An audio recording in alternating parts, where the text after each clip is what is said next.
Chemical equilibrium मैंने कुछ कुछ दिए थे और ली-चैटली प्रिंसिपल की आपको एप्लीकेशंस उसके अंदर ढूंढ के लाने को बोली थी। 3-4 होमवर्क दिए हुए थे, इसमें चेक करो ये 2SO2 plus O2 gives SO3 वाला क्वेश्चन है या नहीं है? Yes sir. है होमवर्क में? Yes sir. लिख ली? किसी को दिक्कत तो नहीं आई इसको लिखने में? समझ में आता था कैसे लिखना है?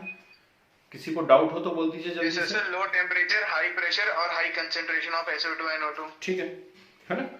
चलो तो बढ़ाए आगे। एक और लिख लो उसी में, केमिकल रिएक्शन में को लिख लो बॉश प्रोसेस, BOSCH। पढ़ी है क्या हमने? पढ़ी? Yes sir. Preparation of hydrogen में। Very good. Preparation of hydrogen में मैंने पढ़ाया हुआ है, लिख लो जरा। रिएक्शन लिख के लिख लो, बोल देता हूं। H2 plus CO plus H2O, H2 plus CO plus H2O, H2 plus CO water gas का फॉर्मेशन होगा plus H2O gives H2 plus CO2, CO2। Yes sir. और डेल H इसका है 42 किलो जूल। डेल H है 42 kilo joule, positive value दी हुई है आपको। ठीक है, क्या करना है आप समझदार हैं, है ना? आपको मालूम है यहाँ क्या करना है। ये H2O भी गैस है, ध्यान रखिएगा। ठीक है, बैलेंस बैलेंस करके क्या करना है आप कर सकते हैं। ओके, डाइसाइडोडिन। सर डेल H क्या लिखा है आपने? डेल H लिखा है 42, पॉजिटिव वैल्यू लिखा हुआ है। ठीक है, साइडोडिन डालिए। सर वो बोर्ड थोड़ा ब्लर हो रहा है सर। अच्छा सर बहुत ज्यादा ब्राइट हो रहा है।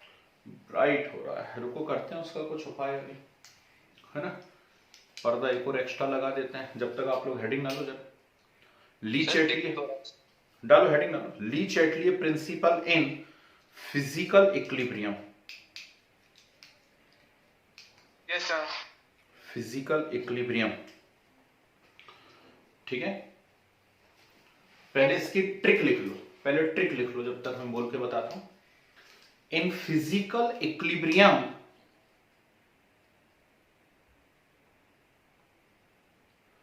in physical equilibrium only two factors affect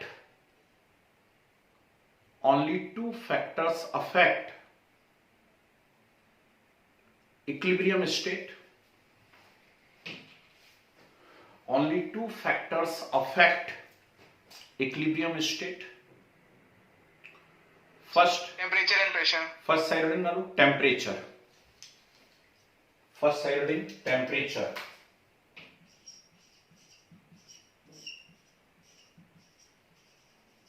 sir वो मेन हेडिंग क्या थी sir? Le Chatelier principle in physical equilibrium. ठीक है जी। तो टेम्परेचर यदि आप चेंज करोगे तो हमेशा और हमेशा क्या होगा, इसमें कुछ सोचने वाली बात ही नहीं है। टेम्परेचर यदि आप इंक्रीज करेंगे then solid always convert into liquid and liquid always convert into gas। मतलब फिजिकल इक्विलिब्रियम वहां चला जाएगा जहां सॉलिड से लिक्विड बनने लगेगा या लिक्विड से क्या बनने लगेगा, गैस बनने लगेगा। तो टेम्परेचर का इफेक्ट बहुत आसानी से हम बता सकते हैं। सॉलिड से गैस भी हो सकता है टेम्परेचर इंक्रीज में? नहीं, सॉलिड से गैस फिर सब्लिमेशन हो जाएगा, उसमें क्या बात है ना? हम एक जनरल ट्रेंड की बात कर रहे हैं। आयोडीन को गर्म करोगे आप, कैम्फर को गर्म करोगे तो सब्लिमेशन हो जाएगा। ठीक है, तो इसको लिख लीजिए। Yes sir.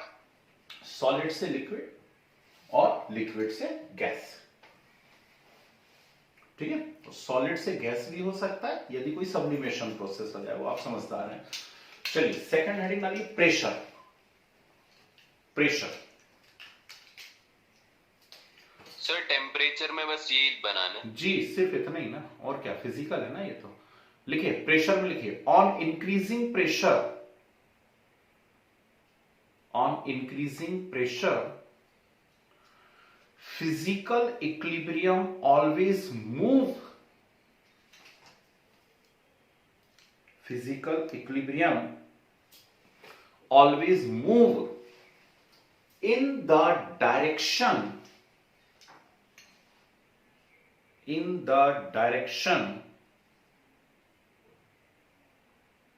where volume decrease, where volume decrease, ठीक है, in the direction where volume decrease, ठीक है।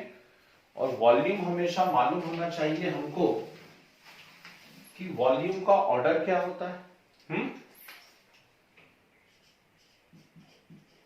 तो सबसे ज्यादा गैस की फिर सर लिक्विड की फिर सॉलिड की सबसे कम वॉल्यूम है ना। तो वॉल्यूम का ऑर्डर हमेशा ये होता है, सॉलिड का मिनिमम, फिर लिक्विड और फिर गैस। ठीक, ये ऑर्डर लिख लीजिए। Yes sir. ये ऑर्डर लिख लीजिए वॉल्यूम का।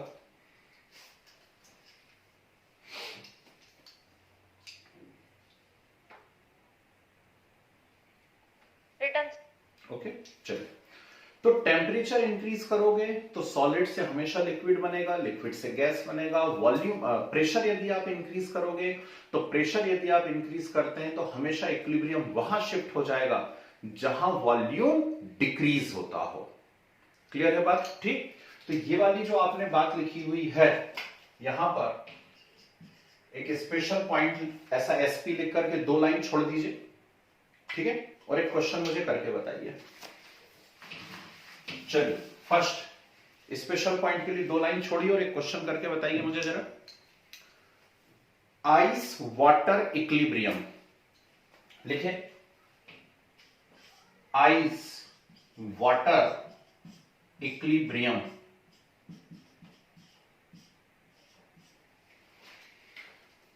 Ice water equilibrium. चलिए, अपने आप से लिखिए कि टेम्परेचर इंक्रीज करोगे तो फॉरवर्ड में जाएगा या बैकवर्ड में जाएगा, और प्रेशर इंक्रीज करोगे तो फॉरवर्ड में जाएगा या बैकवर्ड में जाएगा। लिख लो।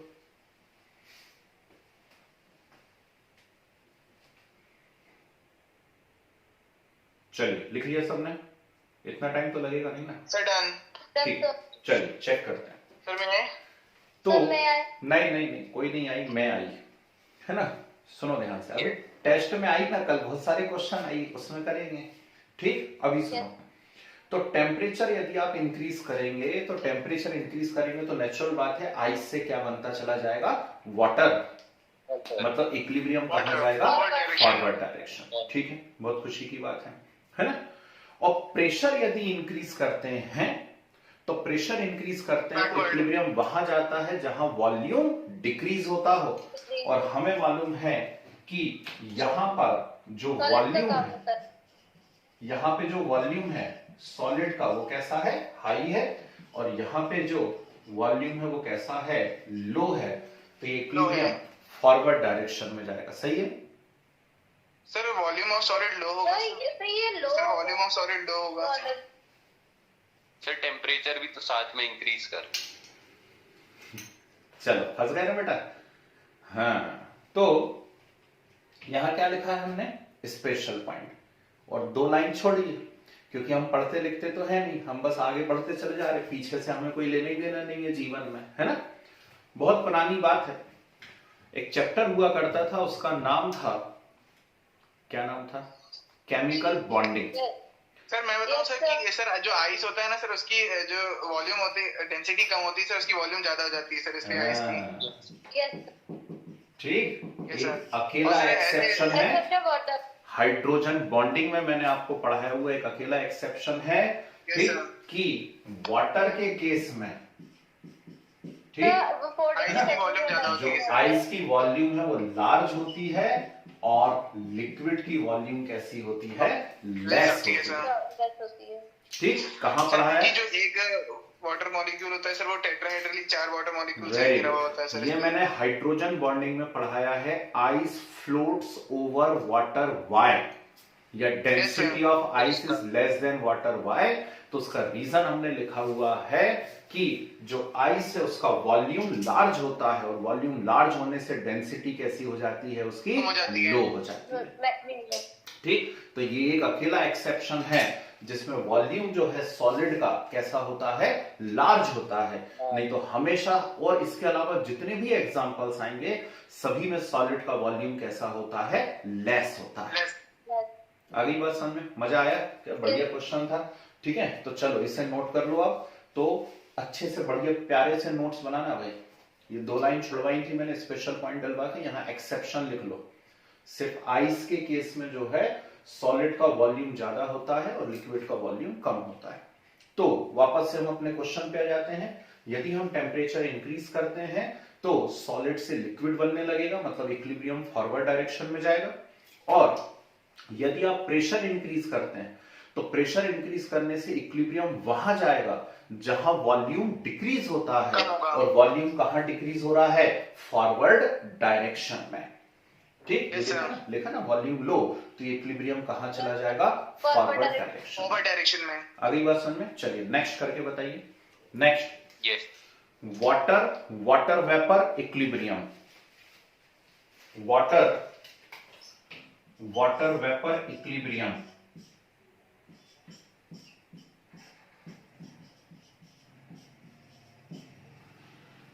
H2O लिक्विड से H2O गैस हम लोग बनाने जा रहे हैं। सबसे बन जाएगा, बहुत सिंपल है, पहले लिखो, लेकिन अपनी कॉपी के अंदर लिखो उसे। ठीक है,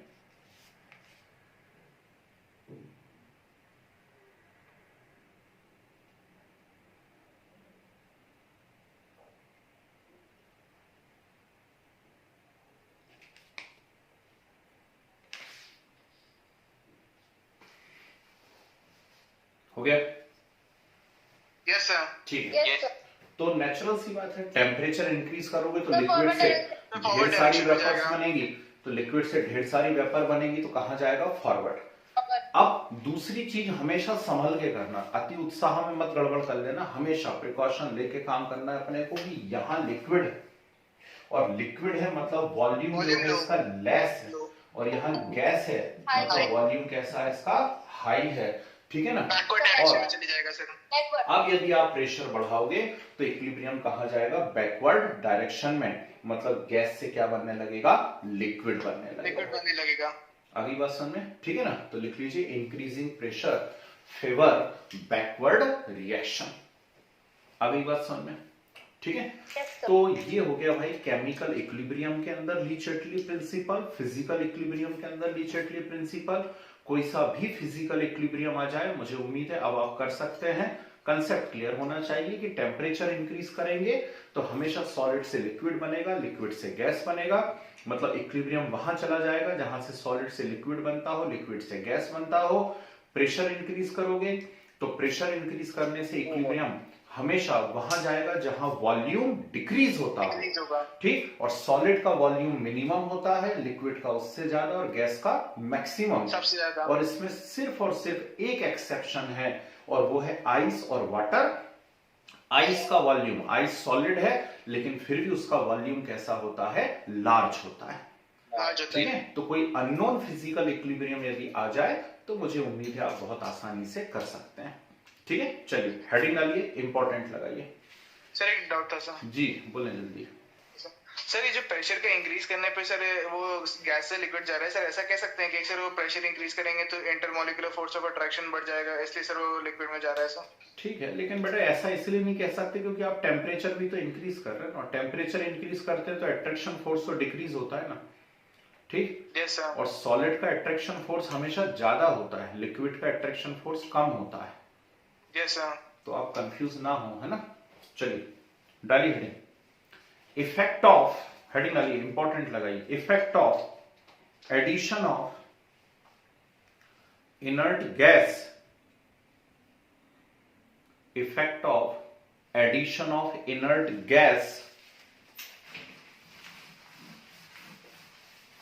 at equilibrium,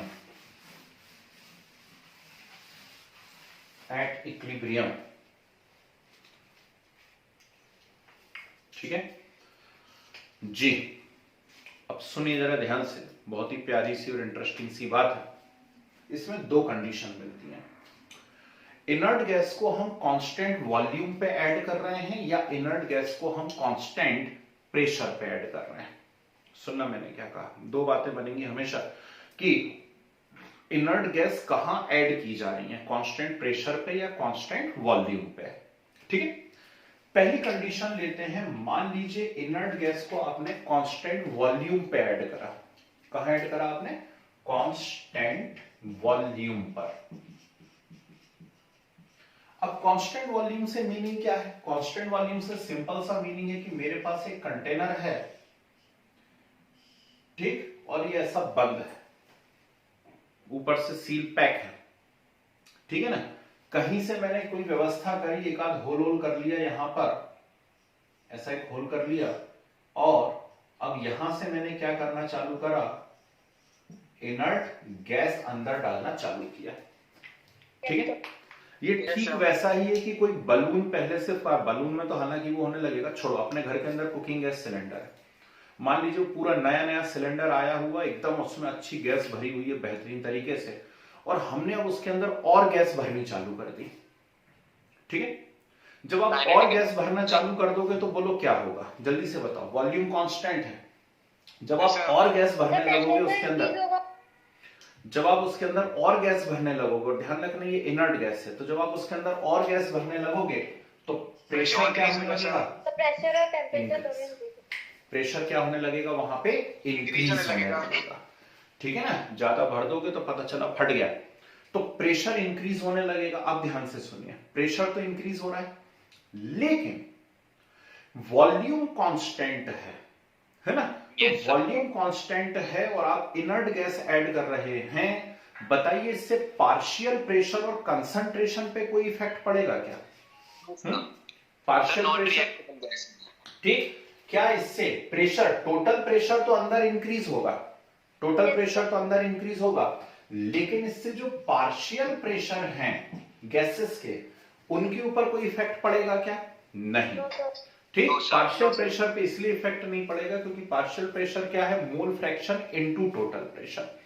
ठीक है ना, तो गैसेस के पार्शियल प्रेशर पे कोई भी इफेक्ट नहीं पड़ेगा। साथ में दूसरी एक और बात ध्यान रखिएगा कि कंसंट्रेशन पे कोई इफेक्ट पड़ेगा क्या?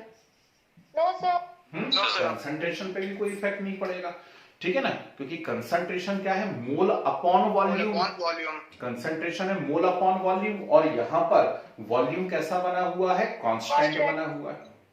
ठीक, तो ना कंसंट्रेशन पे इफेक्ट पड़ा, ना पार्शियल प्रेशर पे इफेक्ट पड़ा, तो बोलिए क्या इक्विलिब्रियम पे कोई इफेक्ट पड़ेगा क्या? नहीं। तो इक्विलिब्रियम स्टेट पे भी कोई भी इफेक्ट नहीं पड़ेगा सर। ठीक, बहुत इंपॉर्टेंट स्टेटमेंट है, ये आपको काम आएगा। 11th में नहीं आएंगे इस लेवल पे कभी भी क्वेश्चन, ध्यान रखना है ना। उसमें तो बस आपसे एक कोई पूछ लेंगे, लीच एट लिए प्रिंसिपल क्या है, और N2 + 3H2 रिवर्सिबल 2NH3, बस खत्म हो गया 11th आपका, है ना। बाकी ये सब एडिशनल चीजें हम पढ़ रहे हैं, तो चलिए लिखिए जरा, इसमें ए पॉइंट डाल करके लिखिए। जी बोलिए। सर पर टेम्परेचर भी तो इंक्रीज होगा। टेम्परेचर एज सच ऐसा इंक्रीज नहीं होता बेटा, है ना। टेम्परेचर बहुत माइन्यूट इंक्रीज होगा, बहुत माइन्यूट। यस सर, क्योंकि से जो प्रेशर होगा वो डायरेक्टली प्रोपोर्शनल टू टेम्परेचर है, टेम्परेचर से डायरेक्टली प्रोपोर्शनल टू प्रेशर। नहीं, उतना इफेक्ट नहीं पड़ेगा भाई, उतना इफेक्ट नहीं पड़ेगा, टेम्परेचर के ऊपर इतना इफेक्ट नहीं पड़ेगा, ये ध्यान रखना। नहीं तो आप अमल्टन लॉ लगाने लगो, है ना। Actually P is directly proportional to T, not T is directly proportional to P. Yes sir, yes sir. ठीक है, ये ध्यान रखो। Sir T independent. P is directly proportional to T. ठीक, ये करेक्ट है, ये नहीं होता है, समझ गए। तो ऐसा नहीं कि प्रेशर इंक्रीज हो रहा है तो टेम्परेचर भी इंक्रीज होने लगेगा, है ना। बहुत हल्का सा कुछ। सर नहीं, मतलब ऐसा नहीं सोचा था सर, वो कोलिजन इंक्रीज होगा सर इसलिए। नहीं, ऐसा नहीं। ऐसे तो फिर यदि फुल कोई गैस सिलेंडर भरा हुआ तो उसको तो हमेशा गर्म होना चाहिए, क्यों? फिर सर काइनेटिक एनर्जी इंक्रीज ही नहीं होगी सर, सिर्फ कोलिजन इंक्रीज होंगे सर उधर, मतलब काइनेटिक एनर्जी तो टेम्परेचर पे डिपेंड करती है ना। चलो यस सर, लिखिए ए पॉइंट लिखिए, addition of inert gas, addition of inert gas at constant volume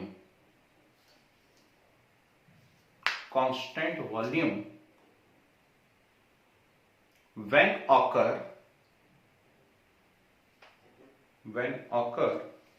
then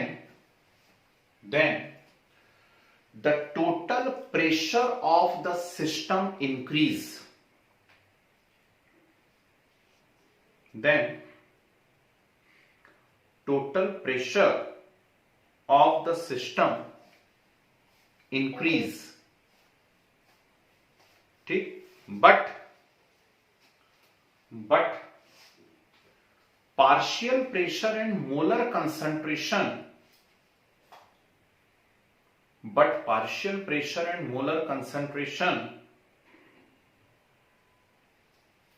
of both reactant and product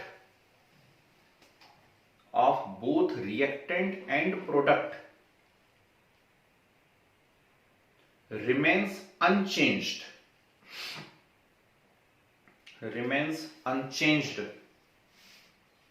sir एक बार वो मोलर कंसंट्रेशन से रिपीट कर Partial pressure and molar concentration of both reactant and product remains unchanged. That's why no change in equilibrium takes place.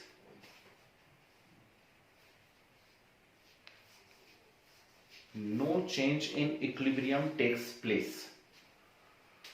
ठीक है, बिल्कुल घोंट लेना. Constant volume को ऐसा रेड कलर से अंडरलाइन कर लो, नीचे नो चेंज को अंडरलाइन कर लो, तो पूरी इतनी लंबी कहानी पढ़ने की जरूरत नहीं रहेगी एग्जाम के समय. कांस्टेंट वॉल्यूम पे यदि ऐड करा नो चेंज, कांस्टेंट वॉल्यूम पे नो चेंज, कांस्टेंट वॉल्यूम पे no change.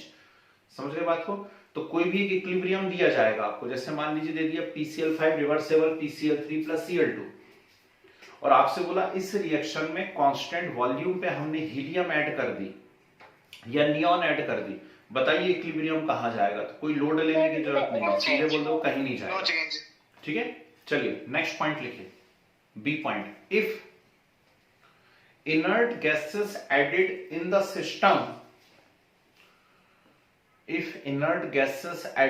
the system,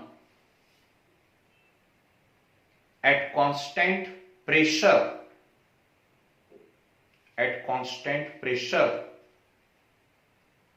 Sir, in the system at constant pressure, then volume of equilibrium mixture increase.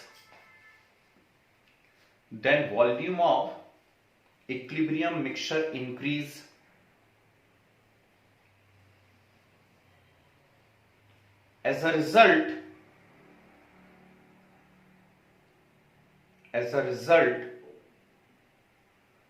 number of moles per unit volume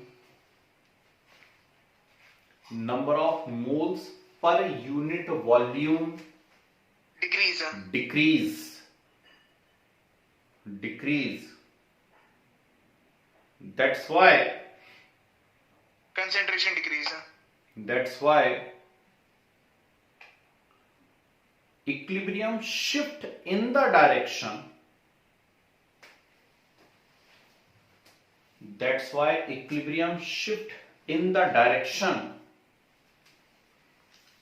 Where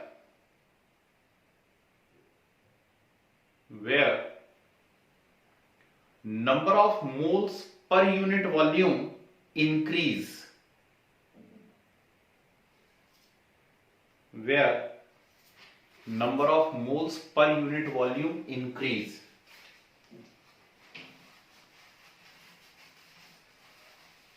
bracket में लिख लो, equilibrium shift in the direction where moles increase.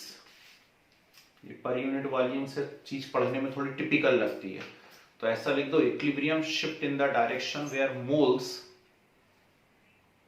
Increase. Okay, ठीक. अब इसको समझो मैंने क्या लिखा है. कांस्टेंट प्रेशर पे अब आप इनर्ट गैस ऐड कर रहे हो. कांस्टेंट प्रेशर का मतलब समझना कि यहां पे ये एक सिलेंडर है, इसके अंदर कोई भी गैसेस भरी हुई हैं, ऊपर आपने एक पिस्टन लगा के रखा हुआ है, 1 atm वो क्या कर रहा है, यहां पर प्रेशर एक्सर्ट कर रहा है. ठीक है, अब आपने यहां पर एक होल किया हुआ है और उस होल के थ्रू आपने क्या करा, यहां पर इनर्ट गैस अंदर डालना चालू करी। Yes sir. ठीक है, अब प्रेशर कांस्टेंट बना हुआ है, तो प्रेशर कांस्टेंट बना हुआ है तो नेचुरल सी बात है ना कि जब अंदर वॉल्यूम बढ़ेगा, गैस अंदर घुसना चालू होगी, और गैस अंदर घुसना चालू होगी तो क्या करेगा, वॉल्यूम बढ़ेगा, वॉल्यूम बढ़ेगा तो पिस्टन को धीरे धीरे क्या करने लगेगा, ऊपर उठाने लगेगा, उठाएगा। अब आप सोच करके देखिए, पहले पूरी गैस इतने से एरिया में भरी हुई थी, लेकिन अब पिस्टन उठ करके ऊपर आ गया। जब पिस्टन ऊपर उठ करके आ गया है तो पर यूनिट एरिया में या पर यूनिट वॉल्यूम में नंबर्स क्या हो जाएंगे, बढ़ जाएंगे या कम हो जाएंगे, डिक्रीज हो जाएंगे। ठीक, तो कुल मिलाकर के मोल्स डिक्रीज होने लगे, और मोल्स यदि डिक्रीज होने लगे तो ली चैटलिए क्या बोलता है, ली चैटलिए बोलता है कि इक्विलिब्रियम वहां जाएगा जहां मोल्स इंक्रीज होते हों। अगली बात समझ में? ठीक, तो इक्विलिब्रियम वहां जाएगा जहां नंबर ऑफ मोल्स क्या होते हो, इंक्रीज होते हैं। ठीक है ना, तो जैसे एक एग्जांपल मैंने आपके सामने लिखा है, PCl5 reversible PCl3 plus Cl2, और फॉरवर्ड में चले जाएगा, फॉरवर्ड में एक एग्जांपल लिखा है 2SO2 reversible 2SO2 plus O2 reversible. ठीक, तो एग्जांपल ए पॉइंट डाल के लिखो, A point PCl5 reversible PCl3 plus Cl2, PCl5 reversible PCl3 plus Cl2। इसमें लिखो addition of inert gas at constant volume no effect, addition of inert gas at constant volume no effect, at constant volume no effect. फिर arrow बना के लिखो, addition of inert gas at constant pressure, addition of जी, addition of inert gas at constant pressure shift the equilibrium in forward direction, shift the equilibrium in forward direction। क्यों? Bracket में चाहो तो लिख लो, और कंसेप्ट क्लियर करना चाहते हो तो ब्रैकेट में लिख लो, number of moles increase, number of moles increase, forward में नंबर ऑफ मोल्स इंक्रीज हो रहा है सर, वहां कंसेंट्रेशन ज्यादा हो जाएगी सर उसकी। ठीक है ना। अभी ऐसे ही सोचो, जिस डायरेक्शन में मैं बोल रहा हूं बस वैसे ही सोचो, एक्स्ट्रा कुछ सोचोगे फिर नए नए कंसेप्ट दिमाग में आने लगोगे। दूसरा लिखो 2SO2 plus O2 reversible 2SO3, 2SO2 plus O2 reversible 2SO3। इसमें ये पॉइंट लिखिए या एरो बना के लिखिए, when inert gas added at constant volume, when inert gas added at constant volume no effect, no effect, no effect। फिर arrow, when inert gas added at constant pressure, equilibrium shifts in backward direction। बढ़िया, when inert gas added at constant pressure equilibrium shift in backward direction. ठीक है, एक minute hold करना।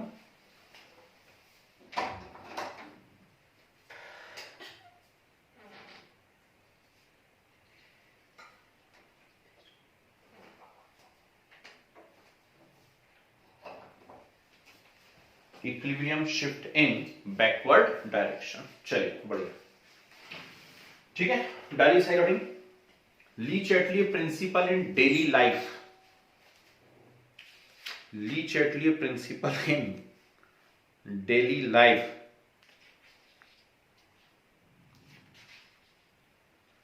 हाँ जी, अब हमारी daily life में ली चैटलिए प्रिंसिपल के क्या एप्लीकेशन है ना। तो संक्रांति का दिन है, कल भी संक्रांति थी, आज भी संक्रांति है, आपके मुंह में क्या, घी शक्कर कि लड्डू है? तो आपके मुंह में लड्डू, चलो ठीक है। अब ये बताओ कि आप में से होंगे कुछ ना कुछ दो चार ऐसे प्राणी बचपन में खूब चॉकलेट खाई होगी, और खूब चॉकलेट खाई होगी तो आपके दांतों में केजरीवाल लग गया, सॉरी केजरीवाल, दांतों में कीड़ा लग गया होगा, है ना? तो ये कीड़ा क्या है? कभी गए हो दांत निकलवाने डेंटिस्ट के पास या कुछ ट्रीटमेंट करवाने? क्या करता है वो? ऐसा ऐसा पकड़ करके ऐसा लंबा सा कीड़ा निकाल के दे देता है आपके हाथ में, ये रहो केजरीवाल, ये रहा आपके हाथ में, रख लो इसको। ऐसा होता है क्या? है? ऐसा नहीं है। ये कीड़ा कीड़ा क्या है, चलो मैं बता रहा हूं, जरा ध्यान से सुनिएगा। One of the best application of Le Chatelier's principle, है ना? बोलते ना रात को सोने से पहले ब्रश करके सोना चाहिए, ठीक है? वो एक आंटी आती है, भयंकर गुस्से में रहती है और एकदम से पूछती हैं कि क्या आपके टूथपेस्ट में नमक है ना? ठीक, देखा होगा ऐसा कहीं कहीं आप लोगों ने, है ना? ये नमक काय को वो कर रहे हैं। सुनिए, तो हमको मालूम है कि हार्डेस्ट नोन नेचुरल सब्सटेंस जो है वो डायमंड है, और second hardest known natural substance जो है, सेकंड हार्डेस्ट, वो कौन है? जल्दी बताओ। Sir enamel. एनेमल कौन है? एनेमल, ये है ना? टीथ की जो अपर लेयर है वो एनेमल है, और ये किससे बना हुआ है? एक्चुअली हमारी बोन्स जो है वो कैल्शियम फॉस्फेट से बनी हुई है, कैल्शियम फॉस्फेट, ठीक? तो इसमें एक स्पेशल टाइप का कैल्शियम फॉस्फेट होता है, ये, ठीक? ये स्पेशल टाइप का कैल्शियम फॉस्फेट होता है, इसको बोलते हैं कैल्शियम एपेटाइट। क्या बोलते हैं इसको? Calcium apatite. ये एक स्पेशल टाइप का कंपाउंड होता है एनेमल के अंदर, समझ गए बात को? अब ये हमेशा हमारे सलाइवा के साथ एक इक्विलिब्रियम मेंटेन करके रहता है। आपके सलाइवा के साथ हमेशा क्या है? इक्विलिब्रियम मेंटेन करके रखता है, इक्विलिब्रियम मेंटेन करके रहता है। ये आपके मुंह के अंदर एक इक्विलिब्रियम उसने मेंटेन करके रखा हुआ है, ठीक है? हमें नहीं पता पड़ा, नहीं तो ऐसे जीभ से ऊपर लगा करके देखने लगो फेर फेर के दांतों पे कि कहीं महसूस हो रहा हो, कुछ निकल रहा हो, ऐसा नहीं, हमें पता नहीं पड़ रहा। ये नेचुरली है हमारी बॉडी के अंदर कि आपके मुंह में सलाइवा के साथ उसका एक इक्विलिब्रियम मेंटेन है, ठीक है? अब हमने खूब मीठा मीठा चीजें खा ली, कोई फर्क नहीं पड़ता मीठा खाने से, सिर्फ चॉकलेट जो होती है वो हार्मफुल होती है। चॉकलेट ही क्यों हार्मफुल होती है? क्योंकि वो आपके दांतों में चिपक जाती है ना? ठीक, तो कुछ स्पेशल टाइप की जो चॉकलेट है वो तो खूब चिपकती है अंदर, दांतों में चिपकी रह जाती है। अब बाकी आइटम आपने खाए, दांतों में चिपके रह गए, इतना इफेक्ट नहीं पड़ेगा, पर यदि शुगर आपके दांतों में चिपका रह गया, है ना भाई, चॉकलेट है उसके अंदर शुगर है, वो आपके दांतों में चिपका रह गया, तो उससे क्या होगा कि जब आप मुंह बंद करके बैठे हुए हैं तो अंदर फर्मेंटेशन चालू होगा, और फर्मेंटेशन चालू होगा, ठीक है ना? लैक्टिक एसिड तो नहीं बोलना चाहिए, फर्मेंटेशन समझ लो शुगर का, और फर्मेंटेशन चालू होगा तो CO2 प्लस H2O, और CO2 प्लस H2O मिलके क्या बनाते हैं? H2CO3, and H2CO3 means what? Carbonic acid बनता है, कार्बोनिक एसिड। और अब भी हम 5-10 मिनट बाद आयोनिक इक्विलिब्रियम यूनिट चालू कर रहे हैं, और उसमें हम एसिड की कैरेक्टरिस्टिक पढ़ेंगे कि एसिड मतलब those which donate H positive, ठीक? एसिड वो होते हैं जो क्या देते हैं? H पॉजिटिव देते हैं। डोनेट तो करते हैं मुंह में हमारे H2CO3 बनने लगा, कार्बोनिक एसिड, और H पॉजिटिव बना। जैसे ही H पॉजिटिव का फॉर्मेशन होना चालू हुआ, ध्यान से सुनना, ये है आपका दांत, ये इधर है दांत आपका, है ना, और ये इक्विलिब्रियम मेंटेन है उसका मुंह के अंदर। अब जैसे ही H पॉजिटिव का फॉर्मेशन चालू हुआ, ये H पॉजिटिव क्या करेगा? उस OH नेगेटिव से कंबाइंड होगा और H2O बनाने लगेगा, है ना? अब बोलेंगे मुंह में पानी आना चालू हो गया, ऐसा तो H2O बनने लगेगा, तो OH खत्म होने लगेंगे, और OH यदि खत्म होने लगेंगे तो बोलो इक्विलिब्रियम किस डायरेक्शन में शिफ्ट होगा? जहां नंबर ऑफ OH इंक्रीज हो, हाँ या ना? ठीक, तो इक्विलिब्रियम वहां शिफ्ट होगा जहां नंबर ऑफ OH इंक्रीज हो, और नंबर ऑफ OH कहां इंक्रीज हो रहा है? फॉरवर्ड डायरेक्शन में, ठीक? तो ये जो दांत था आपका अभी तक जो भयंकर जम से सॉलिड था, ये धीरे धीरे डिसॉल्व होने लगता है, और ये इक्विलिब्रियम कहां जाने लगता है? फॉरवर्ड डायरेक्शन में जाने लगता है, समझ गए? सर वहां पे कैसे OH इंक्रीज हो रहा है? कहां पे OH इंक्रीज हो रहे हैं? फॉरवर्ड वो डायरेक्शन। फॉरवर्ड डायरेक्शन में। क्यों? यदि इक्विलिब्रियम फॉरवर्ड में जाएगा तो OH के नंबर इंक्रीज नहीं होंगे? सर होंगे सर। NaOH है, NaOH है, NaOH टूट करके Na और OH बनाता है, तो NaOH टूटेगा तो ज्यादा से ज्यादा OH मिलेंगे कि नहीं मिलेंगे? Yes yes sir. सर। तो कितनी सिंपल बात है ना यार। यदि इक्विलिब्रियम फॉरवर्ड में जाएगा तो इसके भी नंबर इंक्रीज होंगे, इसके भी नंबर इंक्रीज होंगे, इसके भी नंबर इंक्रीज होंगे। लेकिन Ca और PO4 तो अपनी जगह है, उनको कोई टच नहीं कर रहा, लेकिन OH कंज्यूम होते चले जा रहे हैं। ठीक, तो OH यदि कंज्यूम होते चले जा रहे हैं तो ली चैटली प्रिंसिपल के अकॉर्डिंग OH का ज्यादा से ज्यादा फॉर्मेशन होना पड़ेगा, तो इक्विलिब्रियम अपने आप कहां शिफ्ट हो जाएगा? फॉरवर्ड डायरेक्शन में। फॉरवर्ड और डायरेक्शन में शिफ्ट हो इक्विलिब्रियम जाएगा। यदि फॉरवर्ड डायरेक्शन में शिफ्ट होगा तो हमारा दांत डिसॉल्व होने लगेगा, और हमारे दांत का सबसे सॉफ्ट पार्ट जो होता है ना, आप ऐसे महसूस कर सकते हैं बीच में जहां पे छोटा सा गड्ढा टाइप का आपको महसूस हो रहा होगा, वो सबसे सॉफ्ट पार्ट होता है। तो सबसे पहले उस जगह से दांत डिसॉल्व होना चालू होता है। और आपको शायद मालूम हो कि दांत के अंदर सबसे ज्यादा नर्व्स होती हैं।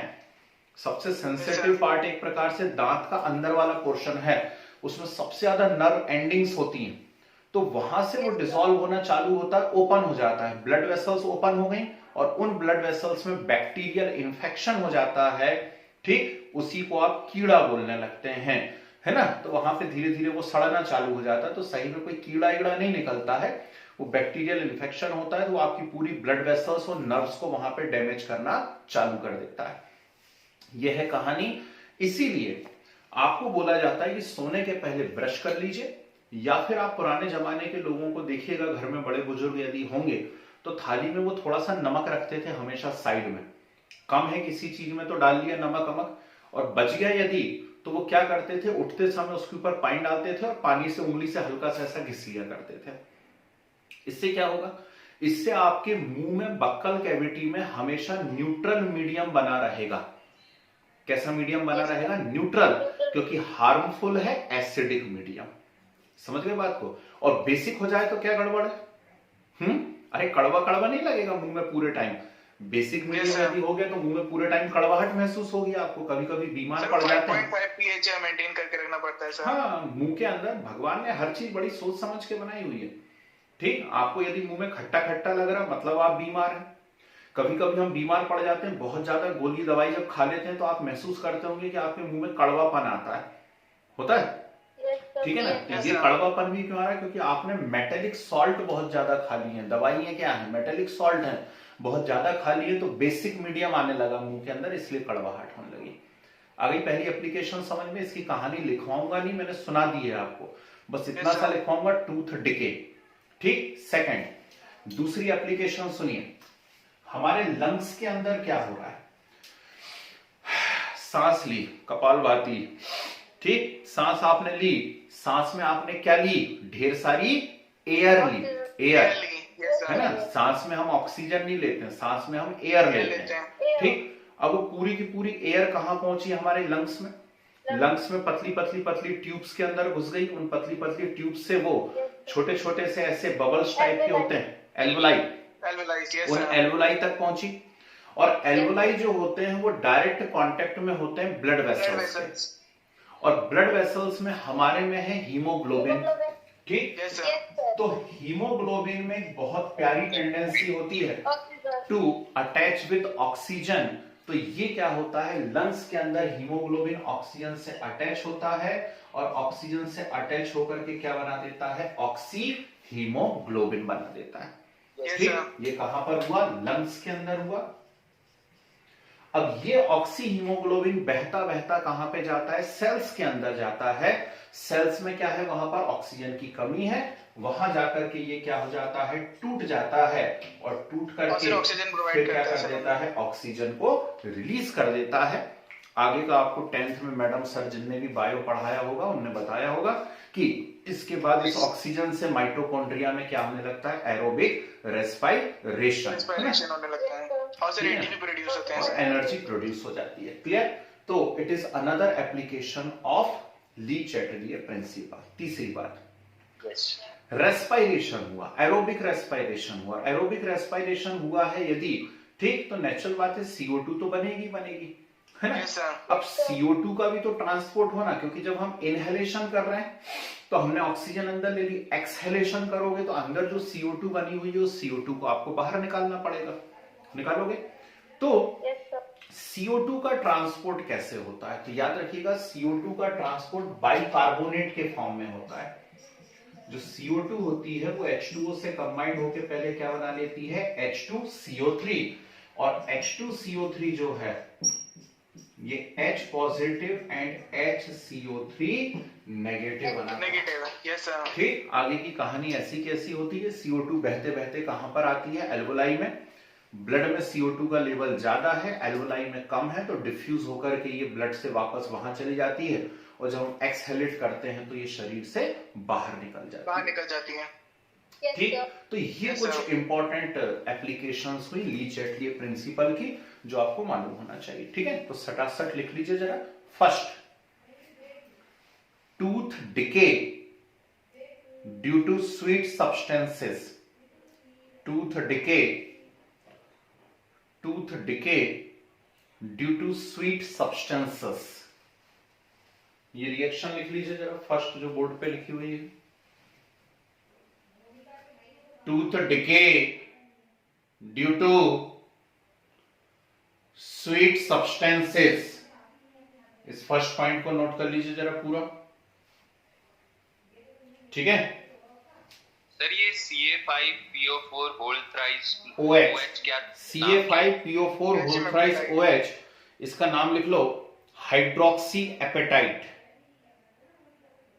Hydroxy apatite, PATIET। Sir calcium नहीं आएगा इससे? हाँ, कैल्शियम हाइड्रोक्सी एपेटाइट लिख लो पूरा, अकेला हाइड्रोक्सी एपेटाइट ही बोलते हैं जनरल नेम में उसको, ठीक है। उसकी स्पेलिंग क्या है? हाइड्रोक्सी, फिर PATITE, यस सर। ठीक है। थोड़ा स्पीड पकड़ो ना, नई यूनिट चालू करेंगे। Yes sir. Yes sir. Second लिख लीजिए, transport of oxygen in haemoglobin, transport of oxygen in haemoglobin, note कर लीजिए। Transport of oxygen in haemoglobin,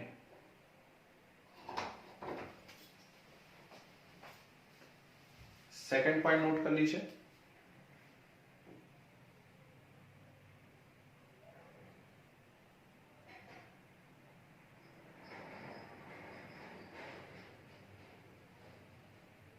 ठीक है। सर ऊपर नीचे क्या लिखा है सर, लंग्स और लंग्स एंड सेल्स, लंग्स में डायरेक्शन में फॉरवर्ड, सेल्स में backward. Next, transport of CO2 in blood, transport of CO2 in blood,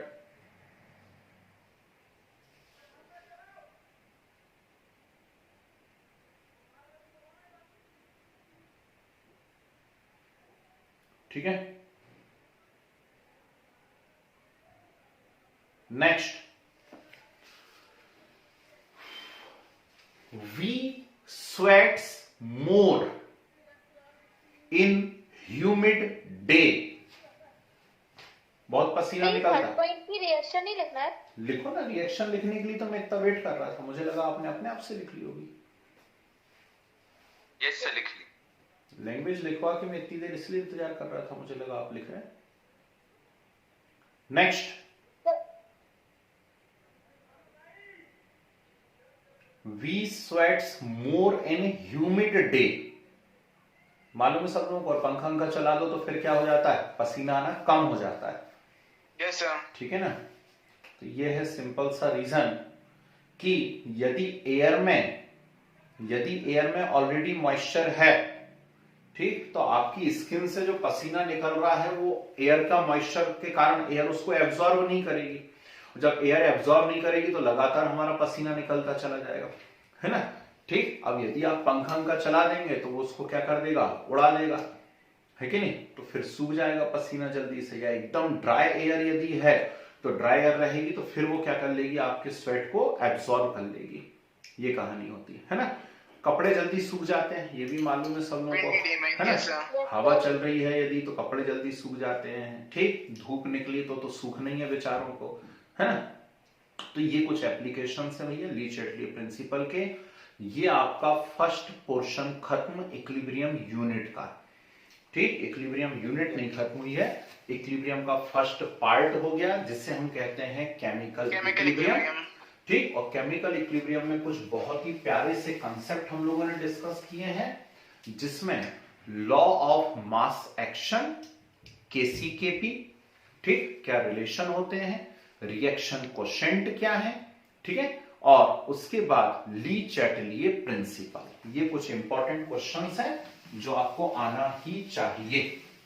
clear है बात, ठीक है ना। तो अब आप इसको प्रिपेयर करिए जरा बढ़िया तरीके से। थ्योरी और रिलेटेड जितने भी कंसेप्ट थे वो सब हमने बहुत बेहतरीन तरीके से पढ़ लिए। वीडियोस मैंने सारे डाल दिए हैं, किसी कोई क्लास मिस हो गई हो तो आप उन वीडियो की हेल्प से उसको वापस से रिवाइज कर सकते हो, ठीक है ना।